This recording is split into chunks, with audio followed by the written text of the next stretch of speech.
Hey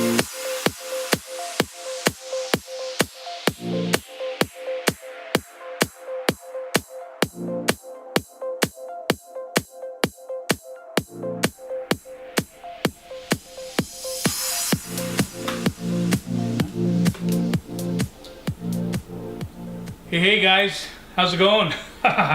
Hey, hoi hoi. Just showing Jose one of my latest, well, it's not one of my latest acquisitions. I actually picked it up a few months ago, and I just haven't shown it before. So what do you think?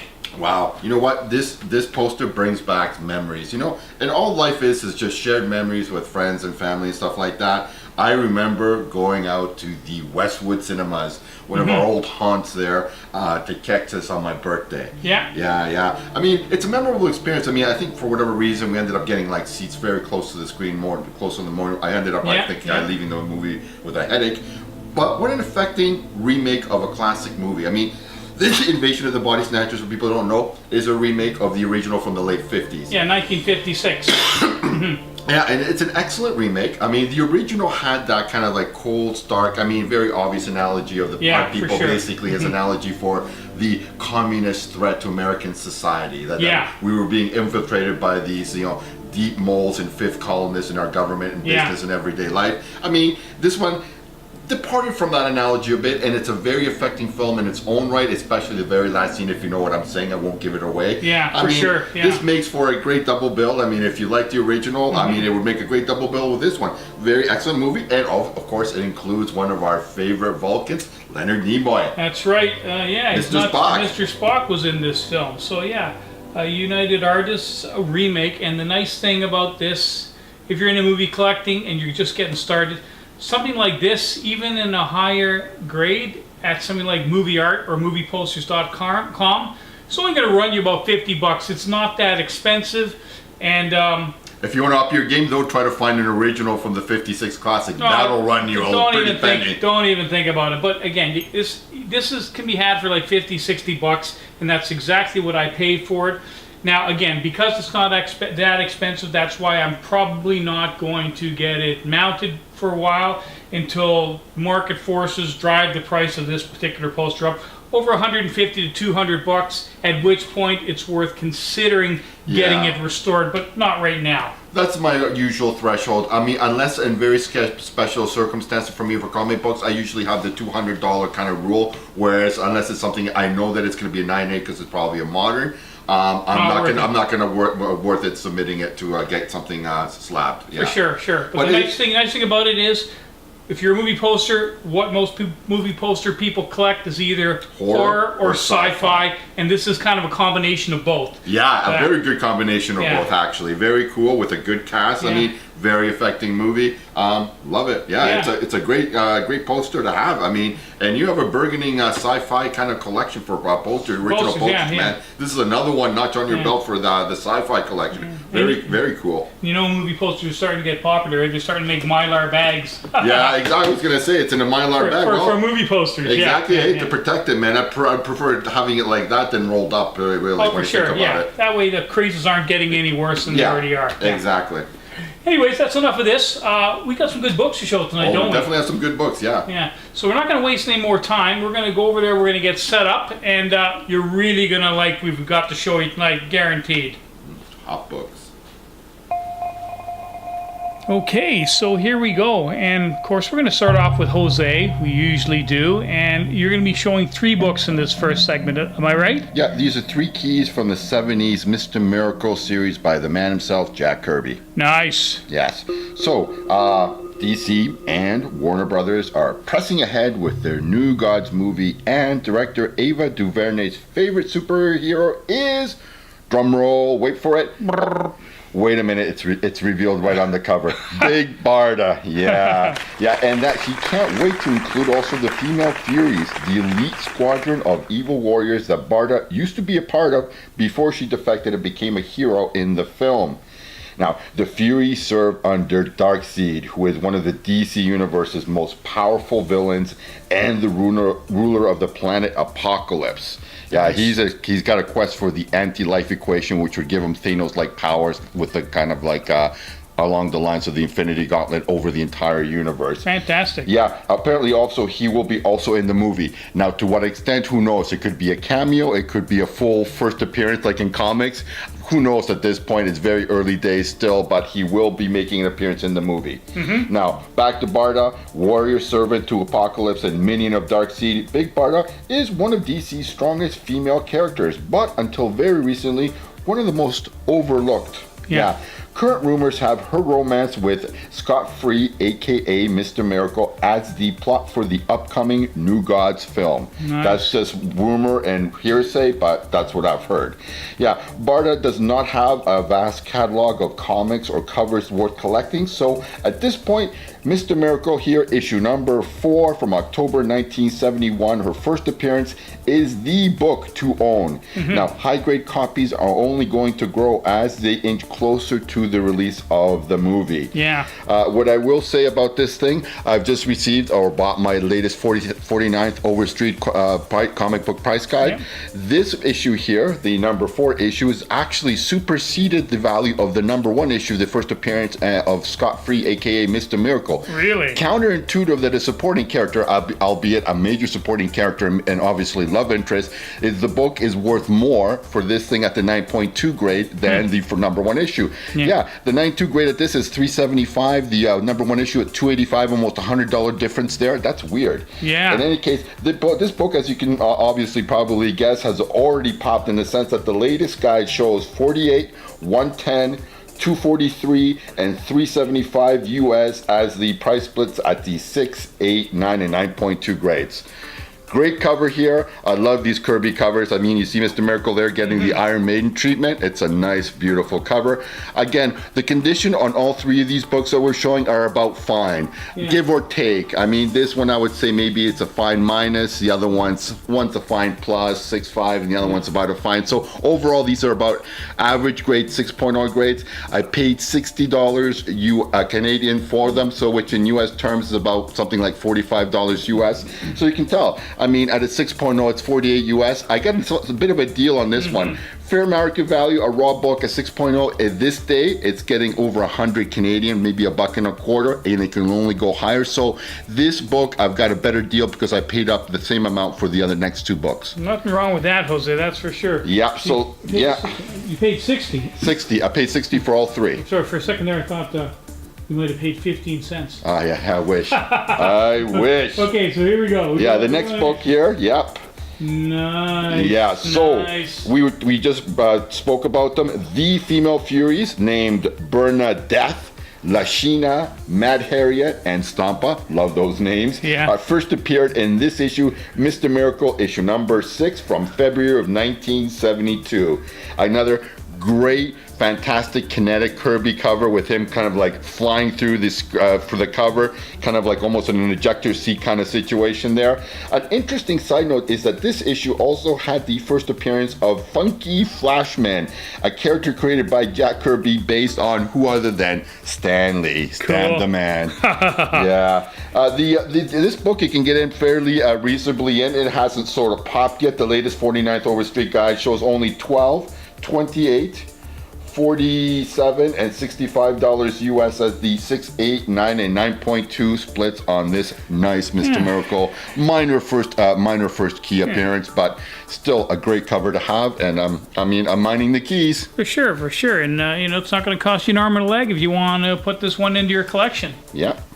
So the last book here up, we have, I guess, lastly, it's, what can I say? It's hard to imagine using the Furies and not including, drumroll, Granny Goodness, who first appeared in Mr. Miracle issue number 2 from June of 1971. Nice. So, again, another fantastic cover. These are 3 of the strongest, covers in the run, including the number 1 issue. So those are the ones you'd go. So other than the number issued, issues 2, 4, and 6 are going to be very good pickups when you can find them cheap, which you can still find. Yeah. Again, reasonable price, around just under $50 US. US for mid-grade copies of these 3 books is basically a bit of a deal kind of thing.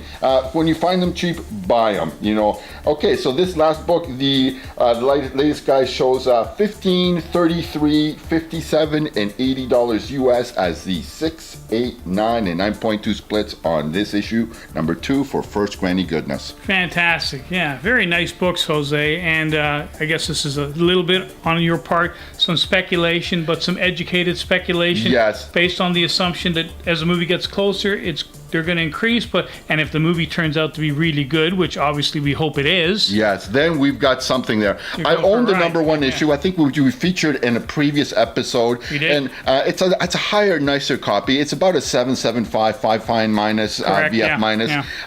I mean, again, these are on the bubble books. That book's an on the bubble. I mean, it's appreciated significantly since then, so that it's put it more as a likely candidate. Yeah. Because these are mid grades, unless we get some stupid prices, a 6.0 copy, even of a big book like Big Barter now, which is the actually by price, the most expensive book on that run.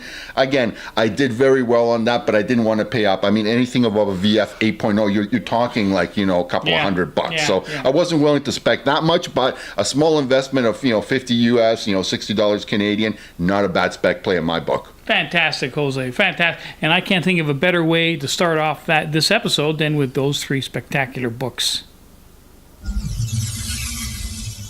Okay, next up we got some really cool indie underground books here. Wow, you don't get this. We don't show stuff like this very often, do we? No, and that's the major point of what I'm going to be talking about in this segment. So in starting this segment, I would encourage all of our viewers to snag the latest 49th edition of the Overstreet comic book price guide. Now, what I personally look forward to the most is the market report info by the various auction houses, dealers, collectors, and other industry professionals in our hobby. Now, this year's edition is one of the best reports I've read in a while by Georgia dealer Lon Webb from Dark Adventure Comics. I'm personally more or less in agreement to most of his observations and opinions about the current marketplace in our industry. Now, I think his most important point in the 2.5-page report is about the cyclical nature of collecting, since the tipping point has already been breached in regards to the values of the big golden age keys priced out to all but the 1%ers. You know, the CEOs diversifying their portfolios and people like that. Yeah, those are the big books like, you know, obviously, you know, Detective 27, Action Comics #1, Captain America #1, those kind of books. Big boy books. The big boy books. Yeah. So, you know, collectors, of course, what do? They turn to the big Silver Age keys, you know, things like Amazing Fantasy 15 for Spider-Man for value and appreciation. Of course, when that one happens, when the big silver keys do the same thing, thanks baby boomers, and price out most collectors from owning those copies, the cycle repeats itself again. So collectors turn to second-tier Golden Age books for value appreciation, and of course, they appreciate, get priced out, go to the Silver Age second tiers, and so on and so on. I think at this point, I think most of us know where this depressing tale takes us. Then, of course, later, Bronze Age and Copper Age book keys come into play, and the cycle repeats itself again. Yeah. To quote Lon Webb from his report, this has gone on and will go on as a pattern, sometimes generational, between the Golden Age books all the way to the moderns until comics either tank or outlive us all. Yeah, this is, in my opinion, why modern age books, like kind of modern art, is, quote, appreciating rapidly by several price points while older keys are moving upward, but at slower, albeit seemingly larger price points. Basically saying more bang for the buck in his words. Yeah. Which brings us to the 2 books in this segment. Now, as I'm all on board about collecting strategically and going for the esoteric, you know, books of the gold and silver and bronze age that are second or third tier books in order to add interest and diversity to kind of round out my personal collection while hoping to add good appreciative value. Cool, yeah. As C. Lon Webb concludes, quote, as the outpricing creates new markets for the remainder of books extant, quote. In other words, whatever's left in the market, people will compete for, that's of quality. His advice is basically to, quote, watch for variants, UK and Canadian editions, and all manner of foreign and scarcer independent printings. They all have, quote, their own upward pricing trend, unquote.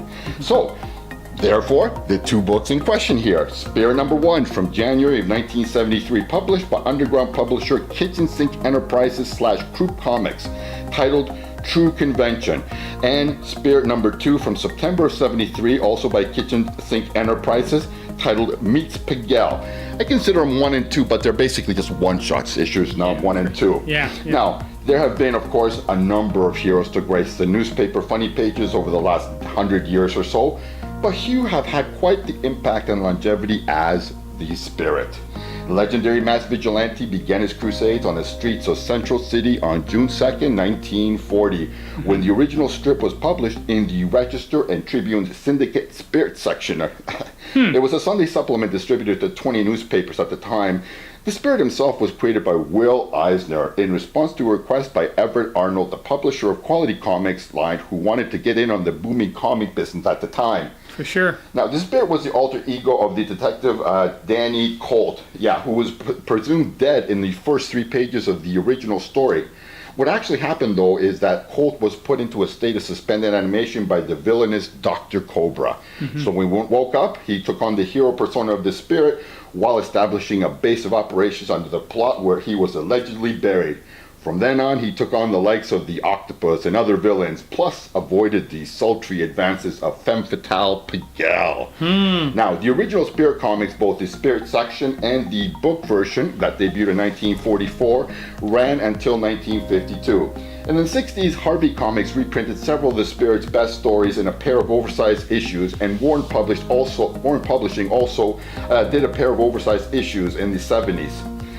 In both instances, Eisner did add additional new material, of which he did for these 2 issues right here also. Now, these 2 one-shots published by Dennis Kitchen's Kitchen Sink Enterprises imprint are terrific Good Girl early Bronze Age covers, and both, most importantly, are in terrific good nick. The number 1 issue, at least a 992 if pressed. The second one's got a little bit of a rub there, here and there. So I think it's maybe an 859. Yeah. For underground independent publishers of that vintage, almost 50-year-old books, I mean, that's good nick. Hard to find. Yeah, the number 1 issue is a saucy and indeed a quite racy reverse bondage cover depicting a comatose spirit being fought over by a sexy dominatrix wielding a whip and whose knee is firmly planted on his crotch, while a femme fatale type in red dress wanting to quote-unquote buy him. Now, even more salacious is the depiction of a top hat wearing dandy having his pet buzzard be propositioned by a leering, drooling goober in the background. Ugh. Now, the number 2 issue, titled Meets Pigel, is a more straight ahead, good, or what should I say, bad girl cover depicting the sultry seductress and spirit nemesis Pigel being worshipped by a rich man on an altar, cleverly made up of the title. Yeah. Now, the Warren Publishing reprints only lasted 17 issues. When Dennis Kitchen Crub Comics took over the title, it ran through issue number 41 in 1983. They then switched back to a comic book format from magazine under the Kitchen Sink Press imprint and ran from a new number 1 issue up to issue 87 in 1992. Now, later the Spirit was actually introduced into the DC Universe in 2007 in the one-shot Batman Spirit. This book had the heroes team up against their villains who had already done the same. It took home the award named for the Vigilante's creator, the Eisner Award, during for the best single issue of the year. Cool. Yeah. During the Spirit's time with DC, a film, believe it or not, was based on his classic newspaper adventures, was released in December of 2008. The hero was portrayed by actor Gabriel Macht, with Samuel L. Jackson as the Octopus. Now, though the film bombed at the box office and only received at best mixed reviews, it kept the character in the public eye. I guess most recently the Spirit has been resurrected again by Dynamite Entertainment, the series written by Matt Wagner that begins with the story Who Killed the Spirit? Yeah. And I guess shows that no matter how many years have passed, I guess the Spirit always lingers on. He's still there, yeah. Yeah, the latest 49th Overstreet price guide shows for the number 1 issue, $23, $37, and $50 US as the 8, 9, and 9.2 price splits. For the number 2 issue, 25, 40, and 55 US are the 8, 9, and 9.2 price splits. Again, 2 very nice condition books that actually round out and add weight to my collection, in my opinion. Very happy to have snagged them for the prices there in Canadian that I did. It is always kind of cool when we get to show some indie books or stuff Yes. we don't usually show, that's for sure. And that's the whole point of the article there, or should I say the segment. For sure. Spectacular books, Jose. And I got to be honest, I've never seen them before. I didn't even know. And that's the point. These are two books that you're not going to see on a regular basis. And if you do, you're not probably going to find them in 8, 9 condition there. Not really. Well, that's some great information, Jose. So thanks for bringing them in. And thank you for that fantastic and albeit long-winded presentation. Hey, man, did you know who the Spirit was? I did. I've heard of him. But I haven't heard of this publisher doing The Spirit, that's for sure. Yeah, major underground publisher of the time. Cool. Okay, so the next book is mine. And this is something I don't show very often, is it? No, I mean, I'm the guy that's usually showing off his slabs as they come back from CGC, which brings up the point. You submitted this book with the books I sent in last year, or should I say at the beginning of the year. And you've got your back, and as of taping of this segment here, I still have not received my books. But the new books come back faster than the vintage stuff. You know that. Yeah, but it's been like almost 6 months, Paul. Like half a calendar year. Hey, good things are worth waiting for. Yeah, and actually simple sometimes is best, which can best be summed up by this signature Middleton cover of Batgirl. This is Batgirl issue number 23. And you know what? I think this is a book that doesn't get the market love or the respect that it should. I mean, it's certainly starting to get the market love, Jose. It's starting to, but I mean, the thing is with the modern covers, I mean, it's people are into the high ratio variants. And this is just an alternative B cover from DC, which I've really liked. I mean, from the approach of, you know what? I have a $50 rule, as you're probably well aware. I will not spend more than $50 Canadian on a new book. Yeah, but the production run on this was quite low, if I'm not mistaken. Of course they're low. I mean, like I said, most titles, if they're getting in the low to mid 20s, in the thousands, as far as that, I mean, that's it. So yeah, that is the collectability aspect of it. Yeah, because you know what? I mean, go 9.8 or go home and these kind of things. So it's a very judicious. You got to really look your book over, because I mean, at a 9.6, you're talking a massive difference as far as that, and even that's one grade, right? Okay. So I mean, let me just interject here, since it is my book. Go ahead, talk away. I will. Maybe I don't have the information you got, but I still got some information I want to share. If you're okay with that, yeah. Sure, not a problem. Okay, obviously it's a retro rare pickup. Of course, Sandy. It was one of the books I picked up a week when Jose was working weekends for a while, so I was at Retro by myself, which is actually a good thing, because sometimes it allows me to snag stuff that Jose might otherwise have snagged had he been there, but he wasn't. I have a feeling, I mean, without knowing without being that fly in the wall, that probably Sandy put this book in your hand, because I mean, I don't know if your market knowledge is as a breadth. No, it wasn't. I mean, you're right. But he had this on the wall. Yeah. If I'm not mistaken, the book itself wasn't cheap. I think I paid about $40 for it. Canadian, which is about $30 US. And then of course, you got the slabbing cost, which was another $50 Canadian, 60. 50. I think it was 60. Yeah. And so, and it came back a 9.8, thank God, because the difference between a 9.8 and a 9.6 when you're slabbing a new book is absolutely astronomical. Yeah. The 9.8 slabs for this Middleton variant, if you look on eBay, they sell between $200 and $300. I think the guys that are asking for $300 are kind of dreaming. Yeah, but $200 is realistic. $200, $225. I mean, from Gold Collect, I mean, the fair market value. I mean, whatever the people that they think, because graded sales are tracked of the stuff that sells online on eBay and from auction houses, stuff like that. Fair market value, they're saying, is about $125, $150 US for a nice slab 9.8. Well, that's about $200 US. Which translates to a little over 200 Canadian. Yeah. So again, if you're looking at it, you can't get a deal. This is one of those things where if you're shopping for a slab book, shop around, because you will see a wild divergence. Remember, people are asking for what they think and they can ask for. If you're paying over $300, it's too much in this market. And from an aesthetic point of view, an aesthetic appeal, this is just an absolutely beautiful Middleton cover. It's one of the nicest ones I've seen in a long time. And as soon as Sandy showed it to me, I mean, he didn't put it in my hand, but I saw it on the wall and I go, holy wow, that is spectacular. Yeah, it's what you'd call a signature cover. In other words, signature being like, so when people think of Josh Middleton, they think this is one of the covers they think about as far as. So it's a grail cover. People are looking for it. Yeah, this is one of the ones to have if you're a Middleton collector. And I mean, yeah, it's a beautiful portrait. Again, simple, but like, I mean, there's nothing wrong with that. I mean, aesthetically, it's just a beautiful portrait. So my latest acquisition, my latest CGC, and most of all, and most importantly, Jose doesn't have one. No, I don't have one. I'm still waiting for my books, damn it.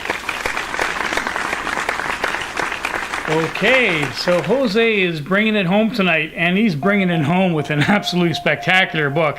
So if you were a teenager in the 80s, you're definitely going to know or recognize what this is. For some of you youngins, you might not, but I have a feeling you might pretty soon, Jose. What do you think? I think this is a big book, and this is a big notch in my belt. I am very, very happy and excited to have picked this up recently at one of my local shops. For sure. Of course, Battle of the Planets issue number 1 from June of 1979, the first issue in the Gold Key series. Of course, after their work with Marvel Studios, the Russo brothers have proven that they can craft some mighty fine superhero movies. Yeah, well, speaking at the San Diego Comic-Con in June, the brothers announced that they would now be developing a new property for AGBO Studios called Gatchaman. Cool. Yeah, Battle of the Planets. Prices on the old Battle of the Planet comic books by the Gold Key have immediately shot upwards and through the roof. Now, for those, of course, who have never seen it or read the comic book adaptations, Battle of the Planets was the American version of a Japanese anime series from the early 70s called Science Ninja Tech Gatchaman. Before there was G.I. Joe, Transformers, or Teenage Mutant Ninja Turtle cartoon series, we had Battle of the Planets, which really was combined all three elements of the programs there with a sci-fi twist. Yeah. Now, I have to admit to personally having a great deal of nostalgia for this title. I remember racing home from school in the early 80s in the afternoons to catch the episodes and then discussing the episodes with my friends at school the next day. You and me both. Yeah, Sandy Frank had originally licensed the Japanese series to capitalize, of course, on the success of Star Wars at the box office. They had good instincts since all my friends who love Star Wars, me included, took immediately to their adaptation of Gatchaman. Now, the Gold Key comic book adaptation was based on the American cartoon show and released in 1979. The Battle of the Planets team consisted, of course, of 5 orphans with superpowers. There was Mark, the leader, Jason, second in command, Princess, the female lead, Keop, the pilot of their ship, the Phoenix, and Tiny, the smallest member. Collectively known as G-Force, they were formed to protect our planet from alien invaders from the planet Spectra. Yeah. The Spectran forces, of course, were led by Zoltar. Yeah, he's a malicious, cross-dressing, vampire-looking alien dude. And he was commanded by the spectral floating head known only as the Luminous One. Basically, when you come down to it, this is a good versus evil story with G-Force standing in as the Earth's best line of defense against the evil Spectrans and other aliens from beyond space. Back in 2017, you could have gotten a high-grade certified copies of issue number 1 for around $30 US on eBay. Really? Those days are gone. definitely over. They're done. Yeah. Even a mid-grade raw copy these days will cost you more than that if you search eBay this day. Now, for example, as of the taping of this segment for this episode, my comic shop was selling a raw 8.0 copy for, wait for it, $190 US. They'll get it. Yeah, in a lot of ways, this comic is similar to the Robotech Macross comic by Comico. It had relatively high prices already, of course basically due to the persistent news and rumors that a Hollywood film version was in the works. Now in the case of Gatchaman, however, the rumors have officially materialized into a big screen project. Nice. Cha-ching! Ka-ching-ching! Now, is Battle of the Planets issue number 1 a good investment? The film has the Russo brothers behind it. Now, this is the directing team behind what is now the highest grossing film of all time, Avengers Endgame. Given that returns were already strong before the news was announced at the beginning of June at San Diego Comic-Con, there's been 2 sales of 9.8 slab copies on eBay. One in 2018 for $500 and the other one this year in 2019 for $560 US. Okay, so bottom line, I would expect this comic book to rise like the fiery phoenix. Nice. The 49th Overstreet price guide shows $37, $66, and $95 US as the 8, 9, and 9.2 price splits for this book. The dealer apart from the Big P has it priced as if it were 9.2. It actually is a very high grade copy. I would grade this a 9.92, possibly a 9.2 if I pressed it. And let me speak a little thing about pressing. If you're considering slabbing a book, always press. If you do not press, you're leaving money on the table. I'm gonna get this slabbed. The lead-in time is so great, but as you've seen, like the lead-in times for getting stuff back, unless you want to overnight it and pay an arm and a leg to getting it done in a few days, it can take up to 6 months to get even something expedited from the slabbing company. So for sure. I am definitely getting this book slabbed. Yeah. I can't believe Gold Key Battle of the Planets is going for $95. That's unbelievable. Paul, I'm basing this thing, and like I said, subjectively on my appraisal of it as a 992. I'm not saying that if they get an 8.0 raw for almost $200 US. Yeah, for sure. And slab 9.8s are going for over $500 US. I don't disagree, yeah. And I think the fair market value of a 992 would be something around at least $200, $250 to $300 US. And the movie's not even in pre-production yet, but when it does come out, if it does well, and it probably will, you got to play the long game here. It's going into the stratosphere. Strategy-wise, get in well ahead of the speculators in this play, because you want to get your copy now, get it slabbed in, and have it ready so that if you are flipping it, you flip it at the first release of a trailer for the movie. That's you're going to get your biggest bang for your buck then. Yeah. Well, that's fantastic, Jose. Absolutely fantastic. And I can't think of any better way to end the episode than with this spectacular book, man. A blast from the past. A blast from the past, that much is certain. So I guess, that's about it. I guess the next time we'll be coming at you is after the Fan Expo, because it's coming up in next week. Well, not next week. We got Toronto Comic Book Show. Next week, by the time I get this published, it's going to take me a week to do all the editing. But anyways, what I'm saying is we're going to see you next time after the Fan Expo. Really looking forward to the Fan Expo this year. It's going to be spectacular. I was thinking about getting Rutger Hauer to sign a Blade Runner poster or something, but sadly, as I'm sure we're all aware by now, poor Rutger, he just passed away recently. Rest in peace, Roy Batty. Yeah, rest in peace, Roy Batty. But, James Edward Olmos will still be there, and still will... and sultry Sean Young will be there signing? Young, yeah, so I might get... But honestly, the one autograph, if I have to choose one, the one I'm really looking forward to getting is Mia Farrow. Seminal horror film, Rosemary's Baby. If you haven't seen it, definitely see it. One of those 1970s horror films that really set a new standard and took the whole horror movie genre to a new level. So the fact that she is there, I can't say enough. I'm so excited. Well, you know what? I actually recently acquired, sneakily under Paul's nose, a little trivial but minor thing of Blade Runner memorabilia and I will probably go to the Fan Expo on the Saturday. I will look at the lines and see if Sean Young is willing to sign it. What did you get that I don't have? I have it right here if you want to show it. That's the last thing to this segment. Okay, well, we can show it, but if I like it, you're not leaving with it. It belongs to me. It's something very kind of cool. Okay, hold on. Okay, we're gonna go to the next segment here. I thought we were gonna end, so maybe we're not. Okay, let's see what we got here. Ah, very nice. I know what this is.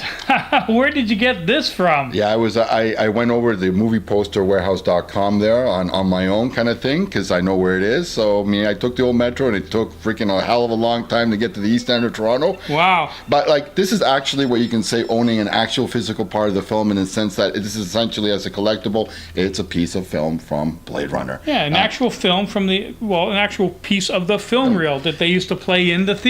Exactly. Yeah. And the cool thing about that is, when you think about it, whoever came up with this concept probably 15, 20 years ago, it's amazing, because you're buying a piece of the film, therefore you have multiple choices as far as the variety we can get. Now, personally, I would prefer to have a beautiful headshot or cameo of Sean Young, but this one, the 3 or 4,